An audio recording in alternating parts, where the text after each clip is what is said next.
আসসালামু আলাইকুম এভরিওয়ান, সবাই কেমন আছেন? আজকে অনেকগুলো ইলিশ মাছ এনেছে। মাছগুলো কিন্তু খুবই ভালো হয়েছে এবং কম দামে এনেছে। আমি বুঝতে পারলাম না এই মাছগুলো এত কম দামে কিভাবে আনলো।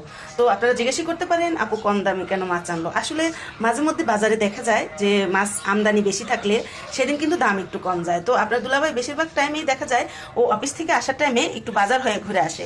তো যদি বাজারে দেখে যে না এরকম ইলিশ মাছটা, বিশেষ করে ইলিশ মাছের জন্য যায় যে ইলিশ মাছটার দামটা একটু কম বা মাছটা ভালো, তখনই ও নিয়ে আসে। কারণ আমার বাচ্চারা ইলিশ মাছ, চিংড়ি মাছ ছাড়া ওরা মাছ খায় না। আর আমরা সিজনের টাইমে বেশি করে মাছ কিনে এটা ডিপ ফ্রিজ করে থাকি সারা বছরের জন্য।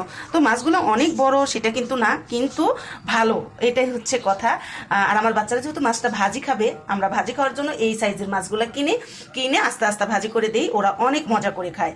যেহেতু অন্য কোনো মাছই ওরা খায় না, সেই জন্য আমাদের ইলিশ মাছের প্রতি একটু আলাদা একটা টান আছে বা আলাদা একটা আকর্ষণ যে বাচ্চারা খাবে বা ইলিশ মাছটা নিলে আমাদের জন্য ভালো। তো সেই ক্ষেত্রে আমরা বেশিরভাগ টাইমে ইলিশ মাছটা কিনে থাকি। আর ইলিশ মাছ যেমন অনেকদিন রেখে খাওয়া যায়, আর আমি যেহেতু ডিপ ফ্রিজ করি সারা বছরের জন্য, সেই ক্ষেত্রে আমার মাছগুলো একটু বেশি আনা লাগে। আমি এমনও হয় যে সারা বছরের জন্য আমি ডিপ ফ্রিজ ভর্তি করে ইলিশ মাছ রেখে দিই। এটা আগে রাখতাম, যদিও 2-3 বছর ধরে অনেক দাম। তার আগে কিন্তু আমি যখন চট্টগ্রামে ছিলাম বেশিরভাগই ইলিশ মাছের জন্য আমি ডিপ ফ্রিজ কিনেছিলাম, আর সেই ডিপ ফ্রিজ আমি সারা মাসের বছরের জন্য সংরক্ষণ করতাম। তো যাই হোক, অনেক গল্প করলাম আপনাদের সাথে, বিদায় নিচ্ছি। ভালো থাকবেন। আসসালামু আলাইকুম।